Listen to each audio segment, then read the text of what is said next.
Pemirsa,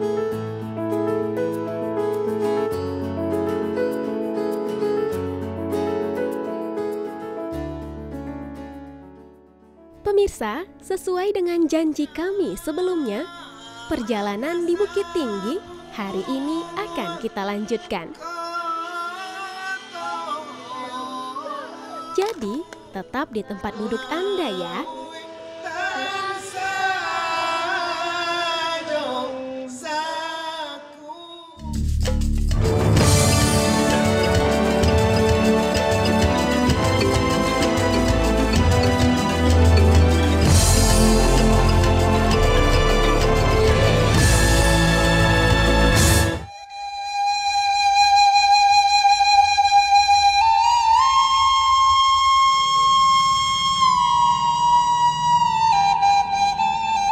Bukit Tinggi memiliki arti penting bagi Indonesia sebab telah banyak melahirkan tokoh bangsa. Satu di antaranya adalah Muhammad Hatta. Di rumah ini, Bung Hatta terlahir dari keturunan ulama dan saudagar dengan nama Muhammad Attar pada tahun 1902. Di rumah ini terdapat sejumlah barang yang dahulu digunakan oleh Bung Hatta dan keluarga, di mana ia dibesarkan dengan ajaran Islam yang kental dan ilmu perniagaan yang menjadikannya sebagai bapak bangsa dan koperasi. Ibu Desi, oke. Kalau gitu Ibu Desi bisa temenin kita keliling ke dalam? Bisa ya? Oke. Ini kan Bung Hatta terlahir dari keluarga cendekiawan nih Bu. Nah kalau untuk para leluhurnya Bung Hatta ini secara keturunan boleh diceritakan Ibu? Kalau secara keturunan, dari garis keturunan Nenek Aminah dari pihak ibu ya, kita mulai dari Nenek Aminah sama kakek Haji Ilyas Bagidomara. Dia punya anak 3, 1 perempuan, 2 laki-laki. Yang pertama Ibu Salehah adalah ibundanya Bung Hatta. Yang kedua Saleh Sultan Sinaro adalah pamannya. Yang ketiga Haji Idris pamannya juga. Jadi kalau mengenai turunannya dari garis keturunan, dari pihak ibu orangnya orang terpandang juga, disiplin orangnya. Dari pihak ayah ada keturunan dari Nenek Sadah sama Syekh Haji Abdurrahman, itu keturunan dari Syekh itu kalau sekarang kiai ya. Jadi seorang alim ulama dari pihak ayah. Kalau dari pihak ibu orangnya saudagar tapi orangnya orang terpandang juga dari kaum di sini Bukit Tinggi ya. Oke. Bung Hatta lahir di rumah ini sampai usia berapa Ibu? Kalau Bung Hatta dilahirkan di rumah ini pada 12 Agustus 1902 dari Ibu Salehah dan ayahnya bernama Syekh Haji M. Jamil. Beliau di rumah ini dari lahir sampai umur 13 tahun tamat sekolah rakyat tetap di rumah ini. Setelah itu beliau lanjutin sekolahnya ke Padang, sekolah Mulo, itu sama dengan SMP sekarang. Sekembali itu setiap bulannya beliau ada pulang ke Bukit Tinggi, udah tuh lanjutin sekolah SMA-nya ke Jakarta, itu HIS atau HIS.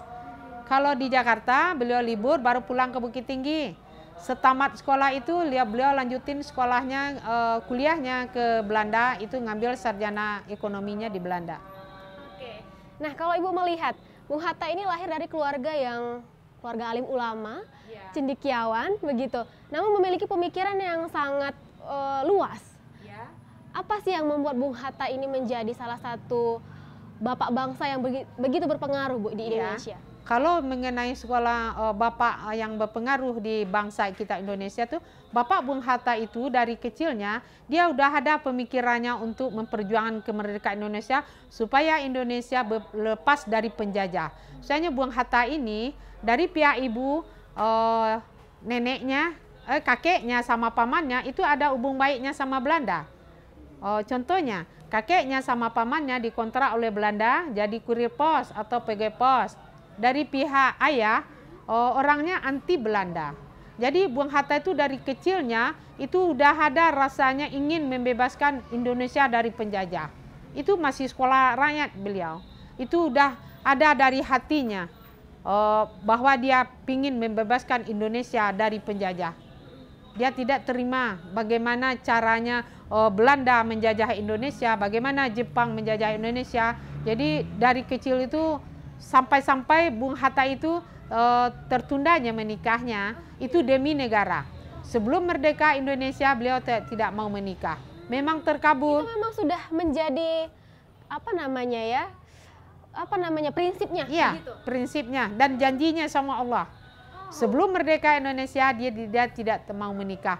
3 bulan setelah merdeka itu dijodohkan oleh Bapak Bung Karno sama Ibu Rami Rahim namanya istrinya, menikah itu 18 November 1945. Oke, jadi hubungan antara Bung Hatta dengan Bung Karno ini bukan hanya sebatas sama-sama negarawan, tidak Bu ya? Ternyata hubungan saudara tadi ya? Iya. Bahkan untuk jodoh Bung Hatta sendiri? Iya, beliau yang jodohkan. Iya. Oh baik, Ibu. Nah kalau bangunan rumah kan memang sudah pernah dipugar. Ya. Untuk isinya itu masih asli ya? Ya, kalau isinya, kalau perabotannya yang dari kayu itu masih asli. Cuma kami setiap tahun cat ulang lagi atau dipernis lagi. Ya, tempat tidurnya semuanya. Ini masih asli semua. Kalau bangunan kita udah renovasi, dibangun kembali, disesuaikan dengan yang aslinya.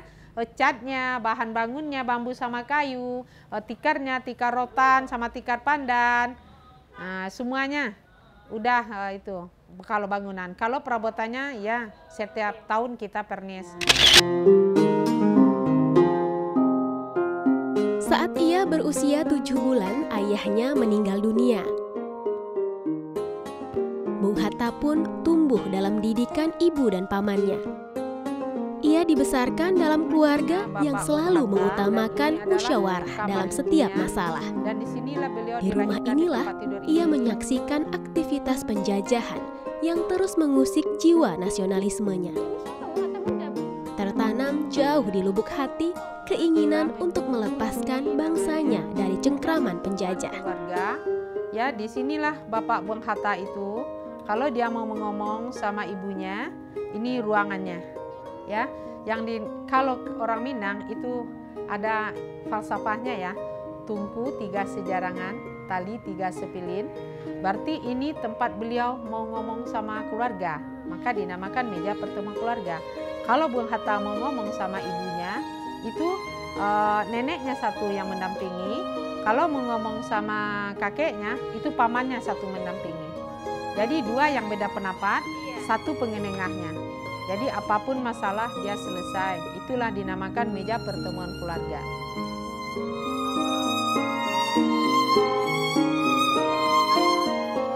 Meskipun rumah ini bergaya bangunan Eropa, namun pengaturan tata ruangnya tetaplah mengutamakan budaya Minangkabau. Sebagai anak lelaki yang belum menikah, Bung Hatta tidak memiliki kamar di dalam rumah. Ia menempati sebuah kamar di bagian belakang bangunan utama rumah.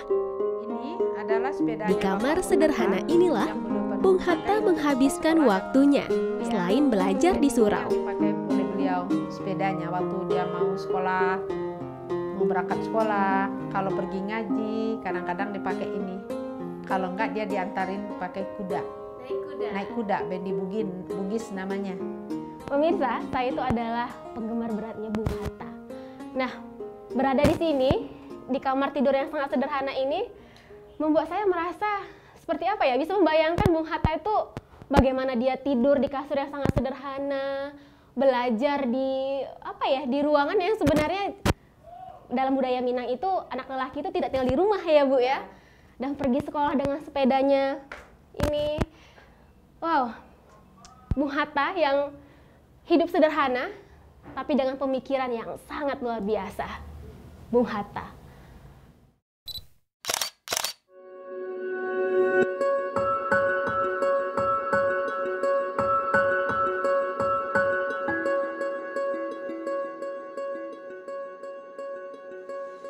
Sebagai seorang tokoh cendekiawan, Bung Hatta kerap menuangkan pemikirannya dalam sejumlah buku yang ia tulis.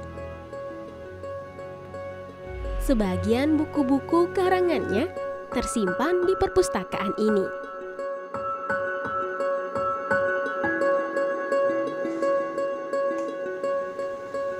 Di perpustakaan yang didirikan untuk mengenang jasa-jasanya ini, kami dapat melihat sejumlah buku karangan Bung Hatta yang disimpan dalam ruangan khusus. Tidak semua orang dapat masuk ke sini, sehingga kesempatan ini menjadi begitu berharga. Tercatat hingga tahun 1972, Bung Hatta telah menulis 42 buah buku. Karyanya bernuansa perjuangan dan ekonomi kerakyatan, yakni koperasi. Bangsa Belanda, dan paling sedikit sepertiga dari itu termasuk keluarga militer. Ini tidak mengherankan, karena di situ ditempatkan.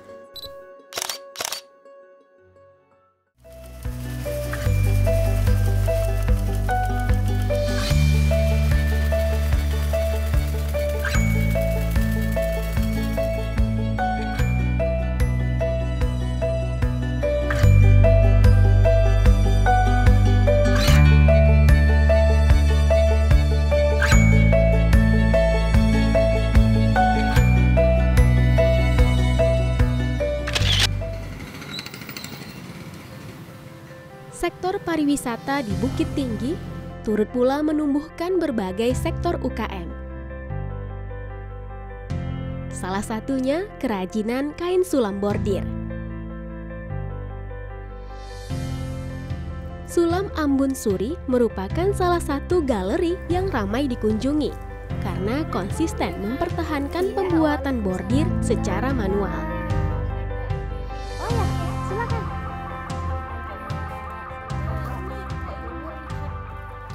Nah Uni, ini kan sulaman atau bordir kerancang ya, yang cukup terkenal dari Bukit Tinggi. Ini yang mendesain Uni sendiri? Saya sendiri Langsung ya Uni ya. Uni sejak kapan sih kalau untuk yang sulaman atau bordir ini mulai berkembang di Bukit Tinggi? Zaman penjajahan Belanda ya, itu udah ada itu. Saya dengar-dengar dari ibu ya. Kebetulan usaha ini kan usaha ibu. Jadi saya generasi kedua penerusnya. Jadi ibu sering cerita kalau bordiran ini udah ada semenjak zaman penjajahan Belanda ya. Udah sangat lama. Bisa jadi kemungkinannya itu Belanda yang bawa. Oh, oke. Jadi Belanda yang pertama kali ya yang merintis untuk kesenian ataupun kerajinan ini ya. Ya, itu yang saya dengar dari cerita sih. ibu. Iya benar. Oke. Benar. Kalau motifnya sendiri yang khusus dari Bukit Tinggi itu yang mana? Motif kerancang tadi? Kalau khusus dari Bukit Tinggi itu yang bisa membedakan antara bordiran Bukit Tinggi sama bordiran Jawa kayak Tasik itu di kerancang namanya. Di kehalusan teknik jahit kerancang.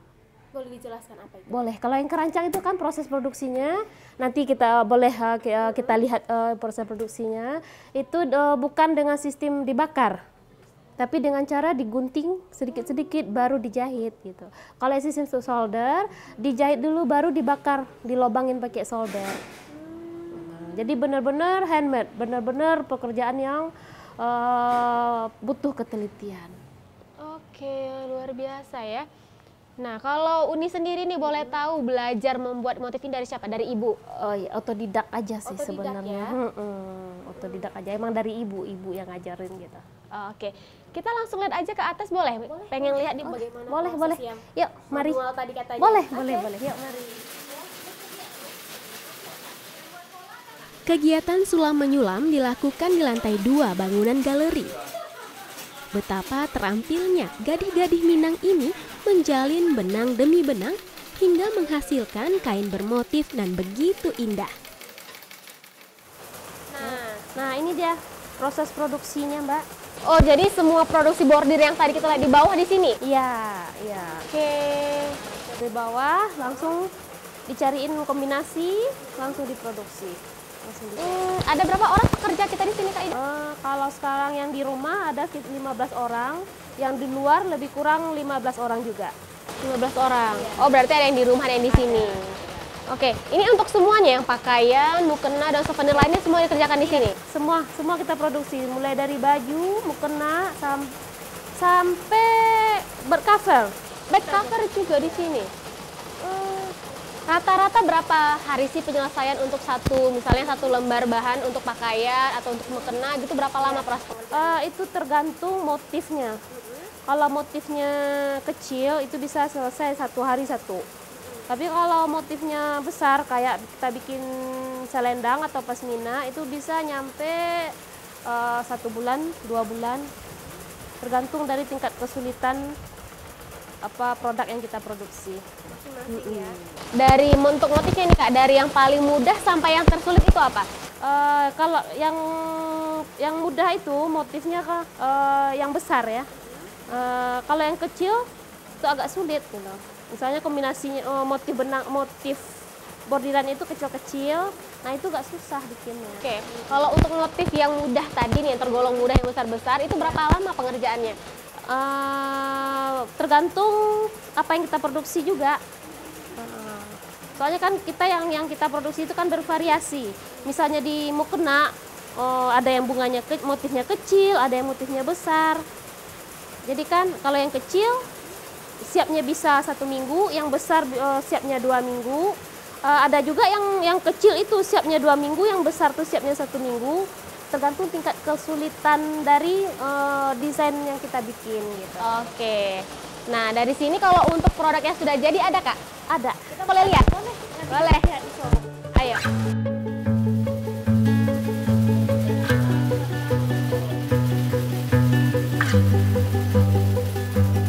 Sulaman khas Bukit Tinggi ini pada umumnya terinspirasi dari alam, yakni bunga-bunga yang tumbuh di ranah Minangkabau. Sejatinya, alam telah memberi begitu banyak kehidupan bagi manusia. Inilah mengapa masyarakat Minangkabau begitu menghargai alam yang tercermin dalam pepatah "Alam tak kambang, jadi guru".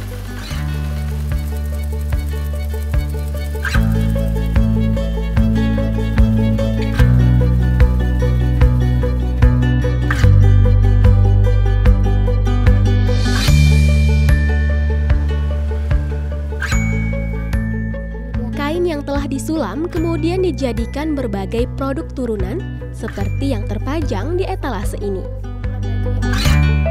Mulai dari pakaian sampai sejumlah kebutuhan rumah tangga. Harganya pun bervariasi, dari puluhan ribu sampai jutaan rupiah.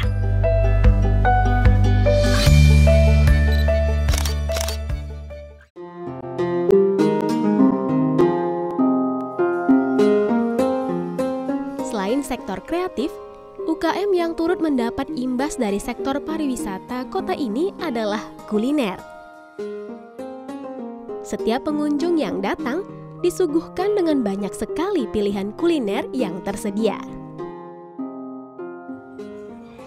Nah, pemirsa, kalau ke Minangkabau, kerupuk sanjay, karakaliang itu biasa ya. Nah, sekarang kita mau mengajak pemirsa untuk mencicipi satu lagi kuliner khas tradisional dari Minangkabau. Yuk, ini dia. Ibu. Oke, saya mau pesan. Satunya berapa? 5.000, saya minta 4. Oke. Orang Minang memang ahli betul dalam mengolah makanan. Pisang kepok yang biasanya digoreng, di sini disajikan dengan cara yang berbeda. Pisang dibakar di atas bara arang tempurung kelapa, kemudian dijepit. Setelah gepeng, pisang dibubuhi dengan parutan kelapa, gula merah.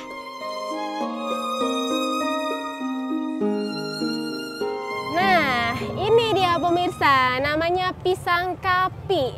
Kenapa namanya pisang kapi? Karena pisang yang baru dibakar langsung tuh dipencet ya Bu ya, makanya pisang kapi. Kapi, dalam bahasa Minangkabaunya kapi itu dipencet. Oke, makannya dengan menggunakan kelapa inti kelapa. Kita coba ya. Oke.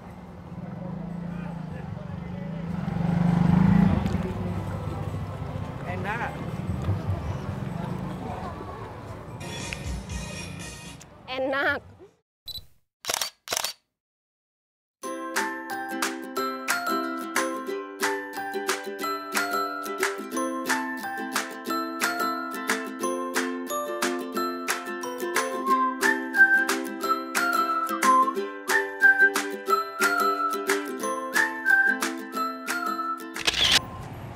pemirsa, kita sudah sampai di tempat satu lagi kuliner khasnya Minangkabau, tapi ini minuman.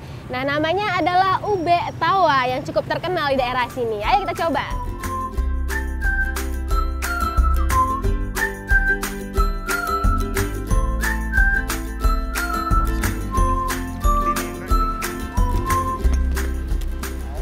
Secara harfiah, ube tawa bermakna obat penawar. Namun bukan berarti minuman ini hanya diperuntukkan bagi orang yang sedang sakit saja. Minuman segar ini kaya dengan berbagai manfaat, baik untuk kesehatan ginjal dan dapat meredakan panas dalam. Nah, ini cocok diminum usai menikmati kuliner khas Minang yang pedas dan bersantan ya pemirsa. Saya mau coba yang paling original, yang paling asli. Pakai yang asli Minang. Ya. Yang biasa itu nenek moyang kita bikin dulu ya. Yang pakai telur apa yang biasa aja? Yang biasa aja mau pakai telur.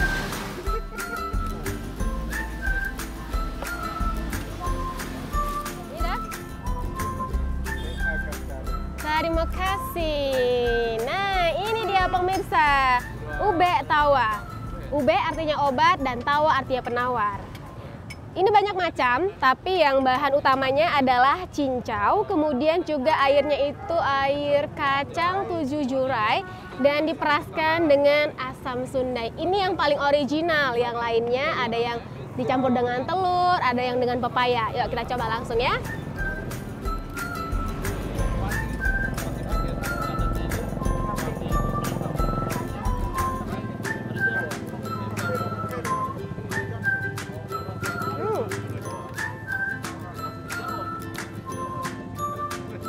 Aromanya seperti daun mentah, tapi rasanya segar. Ada manisnya, ada asemnya, dan ini memang bagus ya bagi kesehatan, namanya juga ube tawa.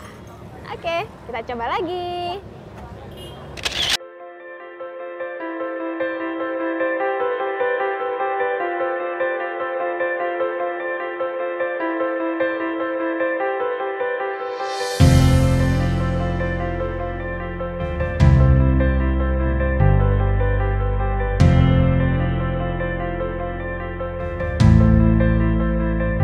Edisi lengkap wisata Bukit Tinggi telah kami hadirkan ke hadapan Anda. Banyak sekali destinasi yang dapat menjadi pilihan.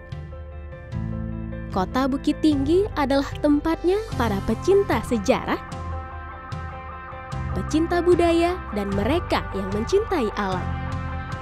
Selalu tanamkan dalam diri, kemanapun kita pergi, seraplah pelajaran hidup yang dapat menjadikan kita manusia yang lebih bermanfaat. Baik bagi sesama manusia dan juga alam semesta. Sampai jumpa lagi dalam edisi potret selanjutnya.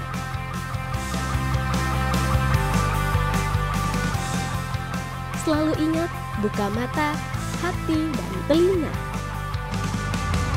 Karena ada banyak nilai berharga yang dapat menjadi potret bagi masa depan kita. Sampai jumpa.